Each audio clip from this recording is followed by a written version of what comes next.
பதித்தள்ள முழுசா பாருங்க. யாருன்னு கேட்டுட்டு வாடா. யாருண்ணா? இந்த வரண்ணா. யார் மேல கை வச்சிருக்கானோ பாரு. நம்ம அண்ணன் மேலடா. ஏன்னா பொளந்து தள்ளனா வாடா. எவனா டேய்?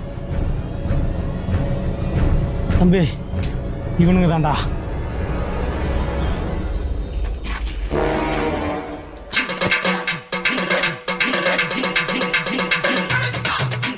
எதுக்கு நான் அடிச்சானுவா?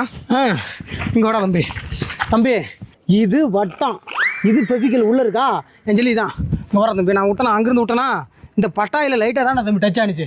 இந்த லைட்டாக டச் ஆனதுக்கு நீ லாஸ்ட்டுன்னு சொல்கிறானுங்க. இப்படி டச் ஆனா வேணா சொல்லலாம். இப்படி தானே நிற்குது. டச் ஆனதுக்கு நான் லாஸ்ட்டுங்கிறானுங்க, நீ ஓட்டலுங்கிறானுங்க, என்னென்னமோ ரூல்ஸ் எல்லாம் சொல்லிட்டு இருக்கானுங்க. அதை கெட்டதுக்கு போட்டு பொழக்கிறானுங்க. 4 பேர் சேர்ந்து அடிக்கிறானுங்க தம்பி. இவனுக்கு 4 பேருமா? இப்போ 6 பேர் அடிப்பான். 6 பேரா? இல்லையா 4 பேர் தான் இருக்கானுங்க. அடிப்போம்.